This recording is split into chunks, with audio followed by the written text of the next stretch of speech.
সব থেকে গুরুত্বপূর্ণ খবর তা হলো আজকে লোকসভা নির্বাচনের দিন ঘোষণা হবে।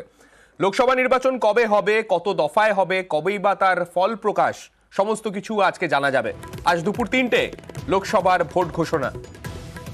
সাংবাদিক সম্মেলন রয়েছে ইলেকশন কমিশন অফ ইন্ডিয়ার। সেই নির্বাচন কমিশনের তরফে যে প্রেস মিট করা হবে সেখান থেকেই স্পষ্ট হবে কত দফায় এ রাজ্যে ভোট হতে চলেছে এবং কবে কবে নির্বাচনের দিনক্ষণ কোথায় কোথায় ঠিক হচ্ছে।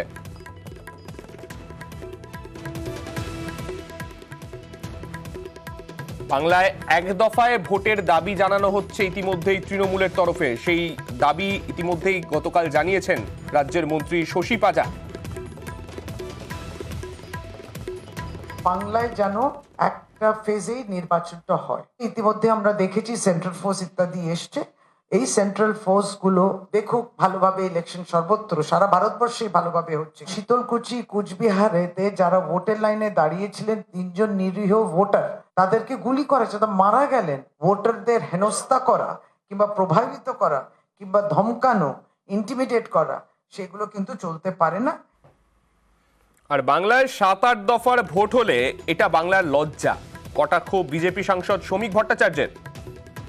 রাজ্যে তো একদম গণতান্ত্রিকভাবে ভোট করানোর পরিবেশ আছে, যেখানে ব্যালট পেপার খেয়ে ফেলছে, ইভিএম বক্স ওটা খাওয়া এখনো শিখতে উঠতে পারেনি, সেই জন্য অসুবিধা হচ্ছে এক দফায় ভোট করতে গেলে। আজকে 7-8 দফায় যদি রাজ্যে ভোট হয় সেটা বাংলার লজ্জা, বাঙালির লজ্জা। বিহার, উত্তরপ্রদেশ স্যারের ভোট সংস্কৃতি বদলাতে পারছে, আমরা বেরোতে পারলাম না। নির্বাচন কমিশনের এই বহু দফার ভোটকে স্বাগত জানাচ্ছি। আমরা চাই অবাধ, শান্তিপূর্ণ, ভয়মুক্ত নির্বাচন, ভোট পরবর্তী হিংসার নিয়ন্ত্রণ। কেন্দ্রীয় বাহিনী কি করবে, কত কেন্দ্রীয় বাহিনী আসবে, নির্বাচন কমিশন কোন পথ নেবে, সেটা তারা ঠিক করবে।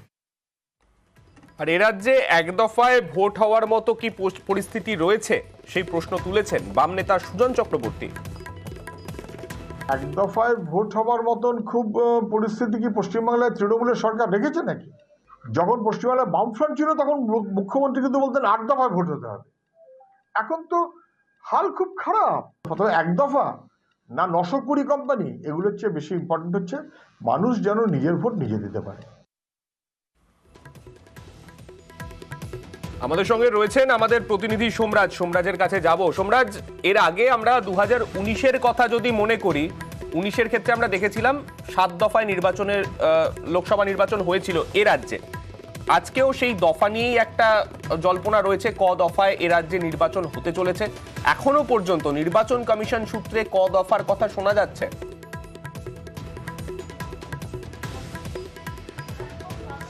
দেখো, এখনো পর্যন্ত কমিশন সূত্রে যা খবর, ন্যূনতম 6 দফা এবং সর্বোচ্চ 8 দফা, অর্থাৎ 6 থেকে 8 দফার মধ্যেই এ রাজ্যে অন্তত বাংলায় লোকসভা নির্বাচন হতে পারে, তেমনটাই সম্ভাবনা হিসেবে উঠে আসছে। এবারেই যেটা প্রশ্ন আসে যে কেন এত দফার কথা ভাবছে কমিশন।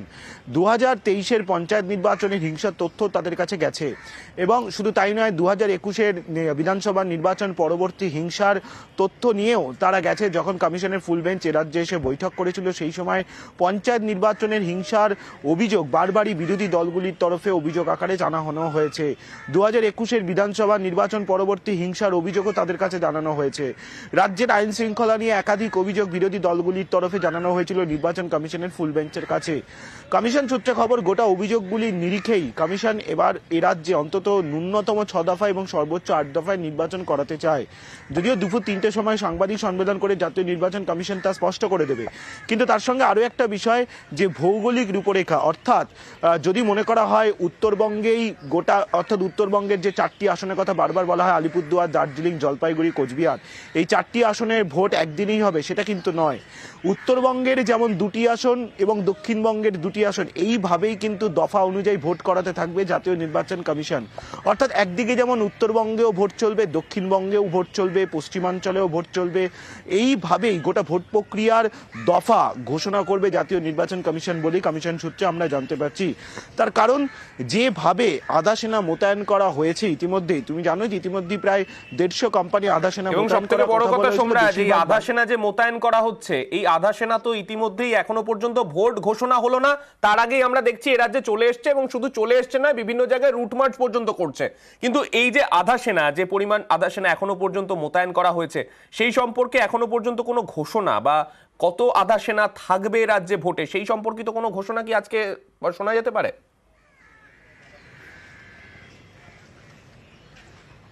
দেখো, যখন জাতীয় নির্বাচন কমিশনের ফুল বেঞ্চ এ রাজ্যে এসেছিল তখন জাতীয় নির্বাচন কমিশনার অর্থাৎ চিফ ইলেকশন কমিশনার তিনি কিন্তু স্পষ্ট করে জানিয়ে দিয়েছিলেন যে আধা সেনা তারা প্রত্যেকটি বুথেই দিতে চান, অর্থাৎ এ রাজ্যের ক্ষেত্রে প্রত্যেকটি বুথেই অর্থাৎ 100% বুথেই আধা সেনা দিয়েই তারা ভোট করাবেন এবং তার জন্য 920 কোম্পানি কেন্দ্রীয় বাহিনী মোতায়েনের সিদ্ধান্ত নিয়েছে। যদিও জাতীয় নির্বাচন কমিশন এই নিয়ে আনুষ্ঠানিকভাবে এখনো পর্যন্ত বিবৃতি দেয়নি, আজকেই সম্ভবত সেই বিবৃতি দিয়ে দেওয়া হতে পারে।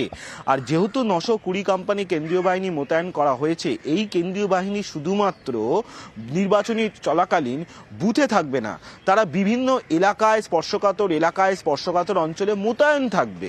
ফলত সেই বিষয়কে মাথায় রেখেই এই এত সংখ্যক আধা সেনা মোতায়েন করার সিদ্ধান্ত নেওয়া হয়েছে। আর সেই জায়গার দিক থেকে যেটা তোমাকে বলছিলাম যে উত্তরবঙ্গের কয়েকটি আসন, দক্ষিণবঙ্গের কয়েকটি আসন একটি দফায় ভোট হবে, তার পরবর্তী দফায় আবারও উত্তরবঙ্গের কয়েকটি আসন, দক্ষিণবঙ্গের কয়েকটি আসন, অর্থাৎ এইভাবেই জাতীয় নির্বাচন কমিশন এ রাজ্যে ভোট পরিচালনা করবে যাতে 100% বুথেই আধা সেনা মোতায়েন করা যায়, 100% বুথেই ওয়েবকাস্টিং করা যায়। তার কারণ 2021-এর বিধানসভা নির্বাচনে শীতলকুচির একটি ঘটনাও উঠে এসেছিল নির্বাচন কমিশনের ফুল বেঞ্চের বৈঠকে।